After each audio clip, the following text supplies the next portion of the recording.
ನಮಸ್ಕಾರ ವೀಕ್ಷಕರೇ, ಮತ್ತೊಂದು ಹೊಸ ಮಾಹಿತಿಯೊಂದಿಗೆ ತಮಗೆಲ್ಲರಿಗೂ ಸರ್ವಜ್ಞಾನ ಫಾರ್ ಯು ಯೂಟ್ಯೂಬ್ ಚಾನಲ್ಗೆ ಸ್ವಾಗತ. ಈ ವಿಡಿಯೋದಲ್ಲಿ ತಿಳಿಸ್ಕೊಡ್ತಾ ಇರೋ ಮಾಹಿತಿ ಏನಂತಂದರೆ, ಅನ್ನಭಾಗ್ಯ ಯೋಜನೆಯ DBT ಹಣ ನಿಮ್ಮ ಖಾತೆಗೆ ಬಂದಿದೆಯೋ ಇಲ್ಲೋ, ಬರುತ್ತೋ ಇಲ್ಲೋ ಅಂತ ಅನ್ನೋದ್ರ ಬಗ್ಗೆ ಒಂದು ಸಂಪೂರ್ಣವಾದಂಥ ಮಾಹಿತಿಯನ್ನು ತಿಳಿಸ್ಕೊಡ್ತಾ ಇದ್ದೇನೆ. ಹಾಗೆ ಅನ್ನಭಾಗ್ಯ ಯೋಜನೆಯಲ್ಲಿ ಬದಲಾವಣೆ ಆಗಿದೆ ಅಲ್ವಾ, ಅದ್ರ ಸಲುವಾಗಿ ನಿಮಗೆ DBT ಹಣ ಬರುತ್ತೆ ಇಲ್ಲೋ ಅನ್ನೋದನ್ನು ತಿಳ್ಕೊಳ್ಳೋಣ. ಸೊ ವಿಡಿಯೋನ ಶುರು ಮಾಡೋಕ್ಕೂ ಮುನ್ನ ನೀವಿನ್ನೂ ನನ್ನ ಚಾನಲ್ಗೆ ಹೊಸಬರಾಗಿದ್ದರೆ ಚಾನಲ್ಗೆ ಸಬ್ಸ್ಕ್ರೈಬ್ ಮಾಡಿಟ್ಕೊಳ್ಳಿ, ಬೆಲ್ ಬಟನ್ನ ಸೆಲೆಕ್ಟ್ ಮಾಡಿ ಆಲ್ ಅಂತೇಳಿ ಕ್ಲಿಕ್ ಮಾಡ್ಕೊಳ್ಳಿ. ಹೌದು ವೀಕ್ಷಕರೇ, ಅನ್ನಭಾಗ್ಯ ಯೋಜನೆಯಲ್ಲಿ ಕೇಂದ್ರ ಸರ್ಕಾರದಿಂದ ಮತ್ತು ರಾಜ್ಯ ಸರ್ಕಾರದಿಂದ 5 ಕಿಲೋ ರಾಜ್ಯ ಸರ್ಕಾರದಿಂದ ಅಕ್ಕಿಯನ್ನು ಕೊಟ್ಟರೆ ಇನ್ನು 5 ಕಿಲೋ ಬದಲು ಹಣವನ್ನು ಕೊಡ್ತಾಯಿದ್ರು ಕೇಂದ್ರ ಸರ್ಕಾರದಿಂದ.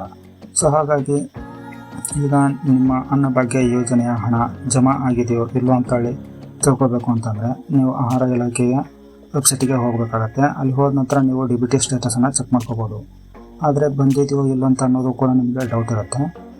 ಸೊ ಇಲ್ಲಿ ಆಹಾರ ಇಲಾಖೆಯ ವೆಬ್ಸೈಟ್ನಲ್ಲಿ ಕೂಡ ಜುಲೈ ಮಂತಿಂದು ಹೆಸರು ತೋರಿಸ್ತಾ ಇಲ್ಲ, ಮತ್ತು ಇಲ್ಲಿ ಯಾವುದೇ ಥರ ಸ್ಟೇಟಸ್ ಕೂಡ ಚೆಕ್ ಮಾಡಲಿಕ್ಕೆ ಬರ್ತಾಯಿಲ್ಲ.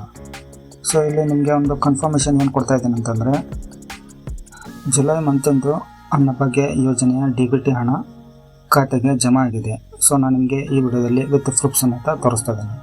ಸೊ ಇಲ್ಲಿ ನೋಡಿ, ನಾನಿವಾಗ ನನ್ನ ಟೆಕ್ಸ್ಟ್ ಬಾಕ್ಸನ್ನು ಓಪನ್ ಮಾಡ್ಕೊತೀನಿ.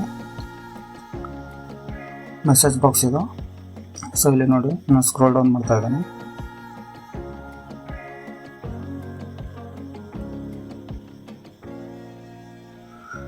ಇಲ್ಲಿ ನೋಡಿ ವೀಕ್ಷಕರೇ,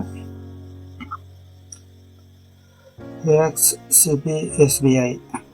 ಸೊ ಇಲ್ಲಿ ನನಗೆ ಇವತ್ತು DBTಯ ಹಣ ಜಮಾ ಆಗಿದೆ. ಇಲ್ಲಿ ನೋಡಿ, ಅಂದರೆ 4:54 dear customer, DBT for government payment of ₹170 credited to your account number ಇದೆ. ನಂತರ 4ನೇ ತಾರೀಕು 10ನೇ ತಿಂಗಳ 2024.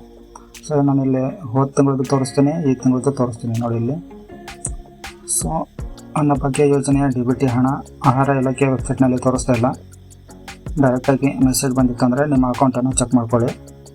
ಸೊ ಇಷ್ಟೇ ಮಾಹಿತಿಯನ್ನು ಕೊಡಲಿಕ್ಕೆ ಈ ಒಂದು ವಿಡಿಯೋನ ಮಾಡಿದ್ದೀನಿ. ಅನ್ನಭಾಗ್ಯ ಯೋಜನೆಯ ಹಣ ಎಲ್ಲರಿಗೂ ಜಮಾ ಆಗ್ತಾಯಿದೆ, ನೀವು ಕೂಡ ಚೆಕ್ ಮಾಡ್ಕೊಳ್ಳಿ. ಸೊ ಈ ಮಾಹಿತಿ ತಮಗೆ ಉಪಯೋಗ ಆಗಿದ್ದರೆ ವಿಡಿಯೋಗೆ ಒಂದು ಲೈಕ್ ಮಾಡಿ, ಚಾನಲ್ಗೆ ಸಬ್ಸ್ಕ್ರೈಬ್ ಮಾಡಿ, ನೋಟಿಫಿಕೇಷನ್ನ ಆಲ್ ಅಂತೇಳಿ ಸೆಲೆಕ್ಟ್ ಮಾಡಿಟ್ಕೊಳ್ಳಿ. ನಾನು ಮತ್ತೆ ಹೊಸ ಮಾಹಿತಿಯಿಂದ ಸಿಗ್ತೀನಿ. ಅಲ್ಲಿವರೆಗೂ ಜೈ ಹಿಂದ್.